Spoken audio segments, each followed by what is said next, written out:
Botswana Innovation Hub, or BIH for short, has had a few damaging articles written about its operations in the past few years that have left some lingering questions for some as to what exactly is going on at the institution. BIH is the national company that was incorporated to aid in diversifying the economy and help transform Botswana into a knowledge economy, promoting research, development, education and innovation, supporting startups and existing companies. The central feature being its 57-hectare science and technology park near the Sir Saratsakama International Airport and adjacent to the Diamond Technology Park in Gaborone. Meant to attract technology-driven and knowledge-intensive businesses to establish themselves, develop and compete in the regional and global markets. This very same park was said to have been under construction during the 2013 State of the Nation address, but construction is said to have only began in August 2014. The date of completion for the Science and Technology Park is yet another story. Local publication, The Gazette, writes that the construction period has been extended 4 times since 2016. The latest being a shift from July to November 2017. The Chief Executive Officer of BIH argues, however, that the news from the organization is far more positive than negative, pointing to headlines on the other end of the spectrum. In 2017 alone, news of Microsoft and the Botswana Innovation Hub launching Africa's first telemedicine service. BIH's collaboration with an Israeli water treatment technology company and Water Utilities Corporation to pilot a dual water treatment unit in Zoroga, as well as De Beers Group and Stanford Graduate School of Business new $3 million 3-year partnership to empower young entrepreneurs and established business owners in Botswana, Namibia and South Africa, which will be headquartered at BIH, are just some of their achievements that have made headlines. Could those with lingering doubts be choosing to recall a few negative allegations as opposed to a slew of positive developments, as people tend to do? Could there be some elements in the media that misunderstood a few things about BIH? We went straight to the top of the institution to hear their perspective. Well, I'm not sure whether we've received that amount of negative press. I think that this is a major initiative. A lot of public funds are being invested in it, and there's a lot of expectation.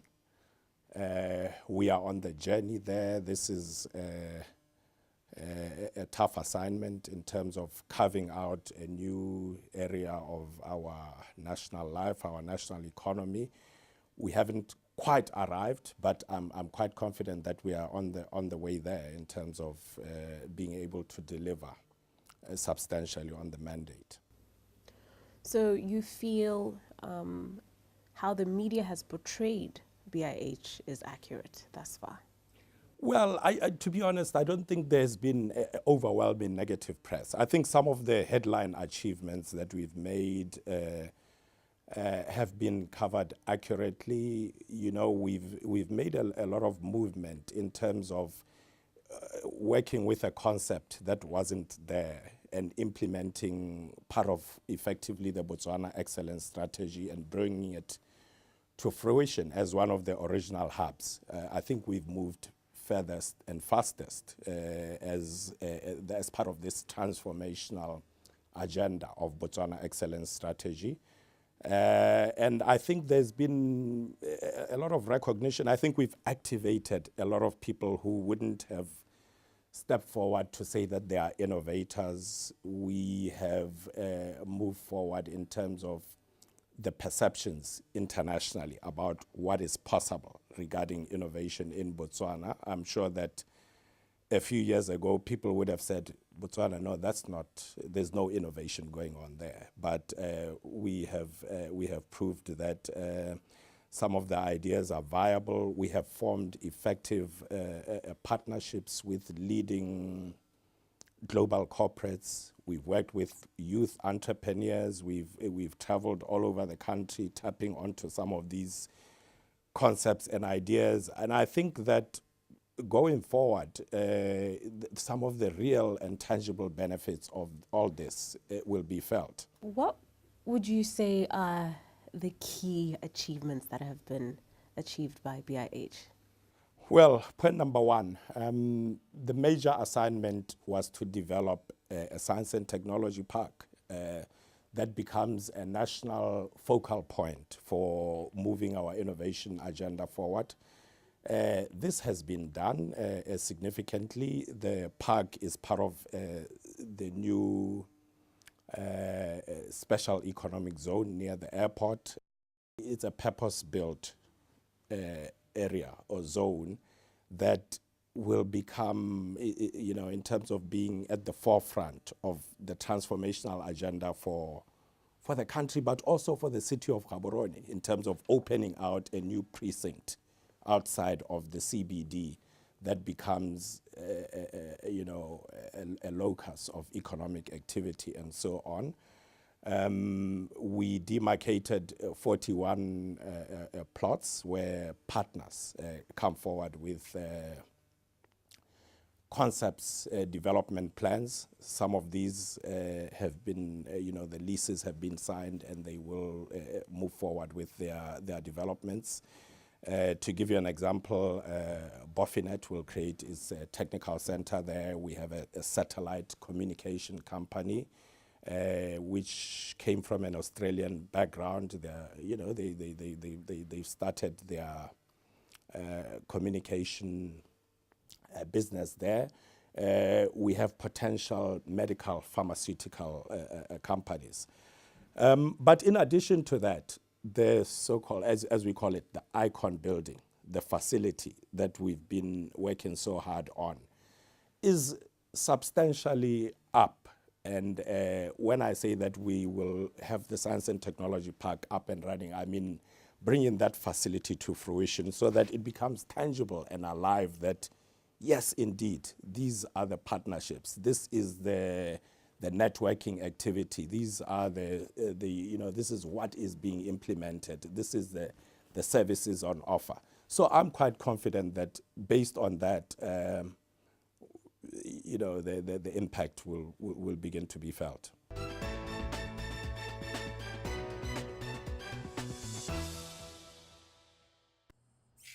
What is the future of help? It's to help people find the great in themselves. The drive, the passion. Help them find their true potential. Help them stretch. Help them grow. That's why we help people help themselves, help the world, because a little help goes a long, long way. FNB, how can we help you?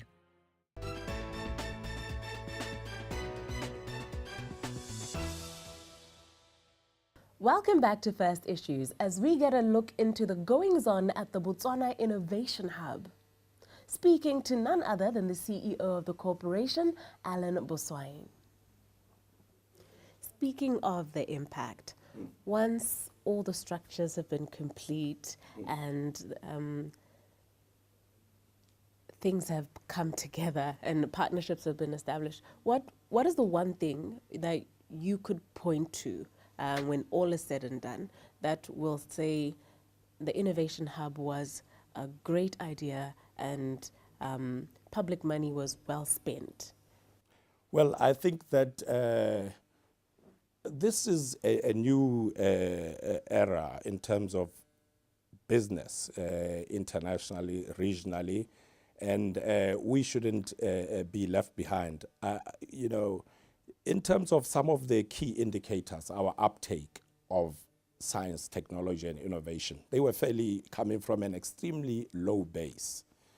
And it was crucial for the government, the public, to take a lead, catalyze this, so that we get a better movement in terms of creating relevant new technologies, their deployment, diffusion in the country in areas such as clean technology, sustainable technologies.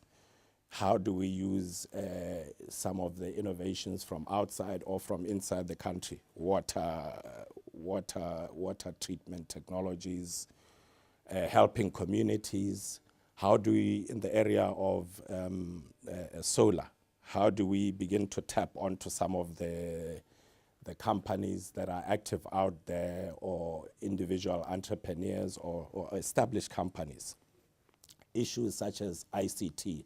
I think this is one area that has excited particularly the young people, in terms of, we have the ideas.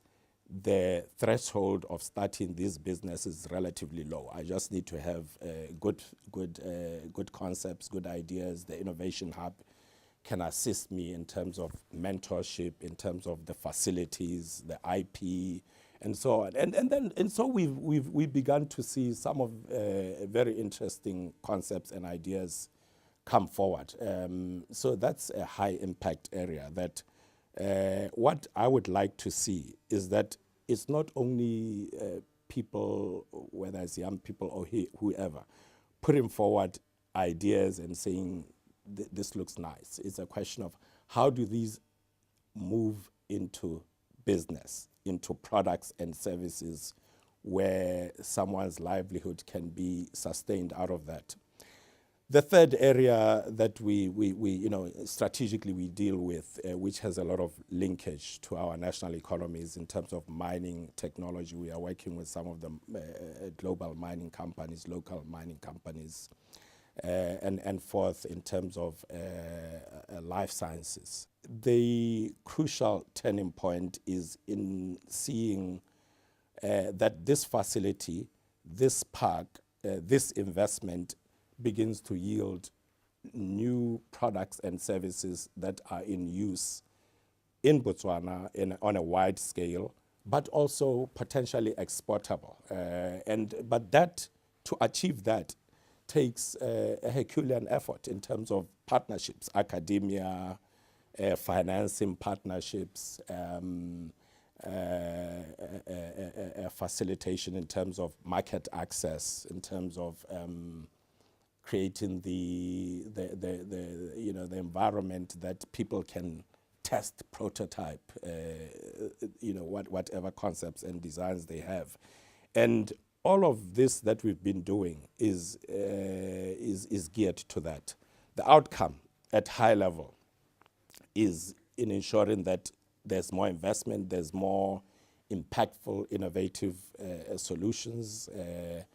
And I think this partly flows across from where we sit in relation to entities that are more research-based. Let's take an example. We have the University of Science and Technology, BIUST, we have Buwan, we have BITRI. Where we distinguish ourselves as Botswana Innovation Hub is, how do we take all those outputs into the marketplace? That requires a confluence of actors. It requires foreign partners, business partners, entrepreneurs, and so on. So that these don't just remain as concepts and ideas, but they become into tangible products.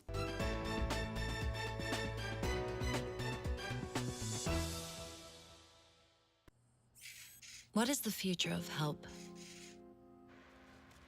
It's to help people find the great in themselves. The drive, the passion. Help them find their true potential. Help them stretch. Help them grow. That's why we help people help themselves, help the world, because a little help goes a long, long way. FNB, how can we help you?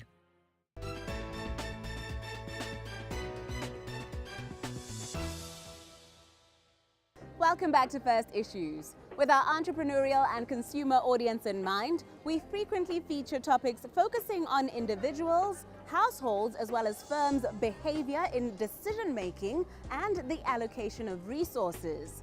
Basically, issues of microeconomics.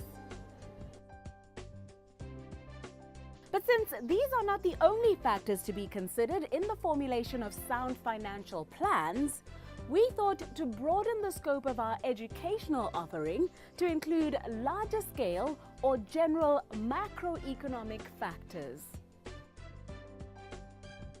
We began with a dissection of the bank rate, with economist Mathudi Sebabole explaining the role of the Monetary Policy Committee, or MPC, within the Bank of Botswana, how the rate that the MPC formulate determines the interest rates that we consumers pay to financial institutions, as well as the inverse relationship between the bank rate and inflation.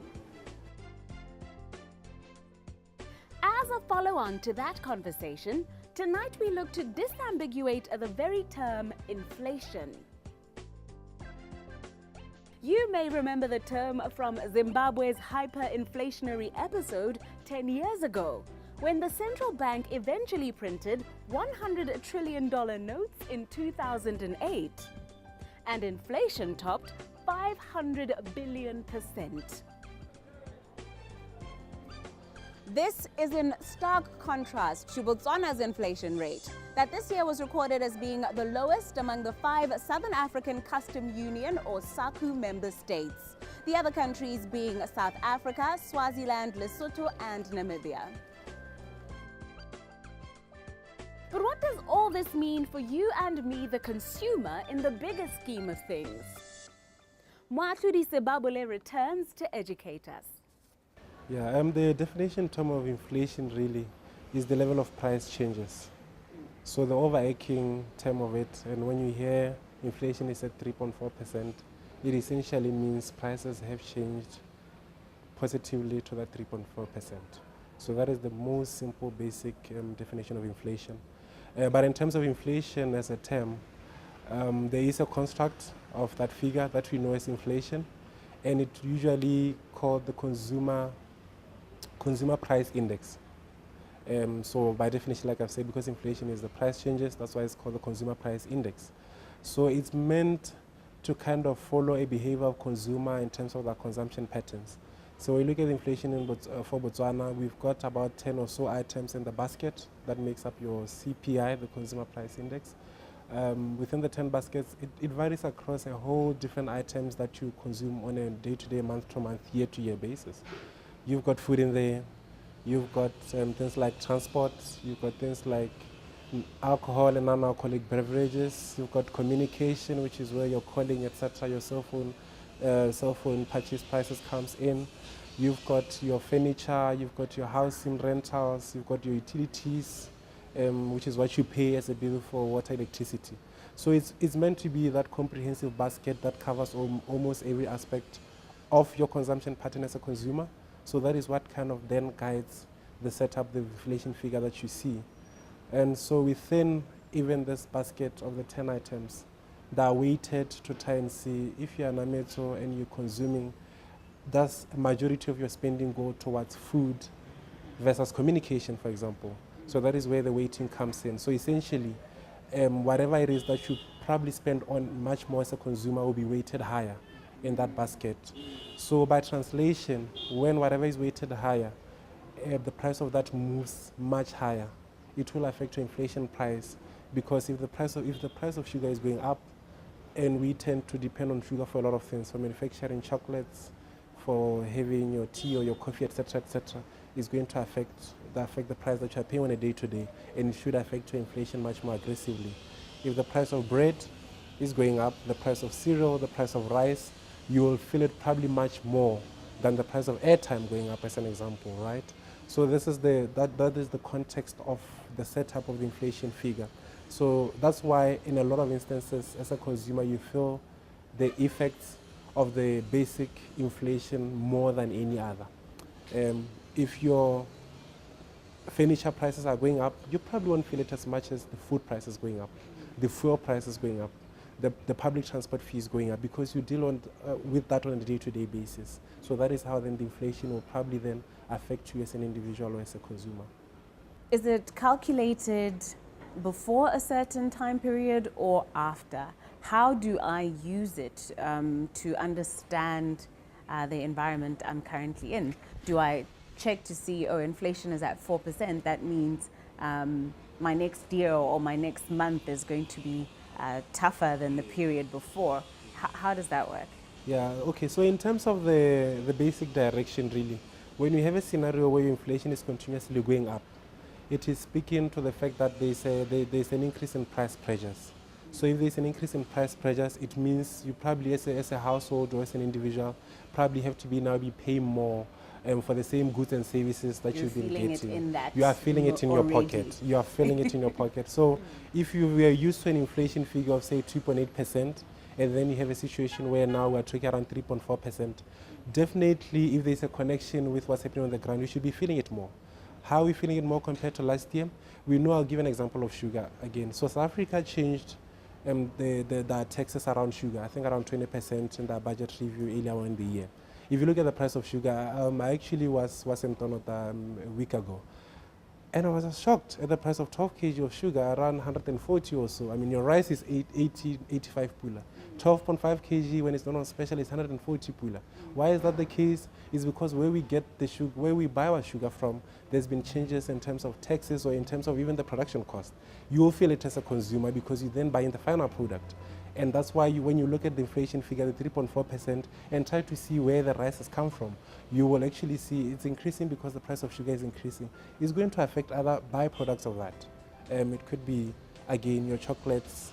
It could also explain as to why certain industries will close. We know in Botswana we had Cadbury closing. What was one of the higher costs of Cadbury, input costs for Cadbury, is the things like such as sugar for them to create that chocolate. So it can have that trickle-down effect in terms of then what is constructed in there and what comes in. So this is where the relationship comes in. You will feel it in the pocket. And then, like you said, how often does it come about? So every month, the Statistics Botswana, which is the local body that reports on inflation, will report that figure around mid-month, 15th, 14th of every month. So it always has about a 1 month lag effect. And the figure that they usually report on is usually a 12-month average. So when we say inflation as at August was 3.4%, we mean on an average change in the past 12 months between August 2016 and August 2017 has been 3.4%. So that is the dynamic of how it is reported and how often it's reported. Having given you an understanding of how inflation relates to a general cost of living, I, Namiza Samakula, and the First Issues team bid you a good night.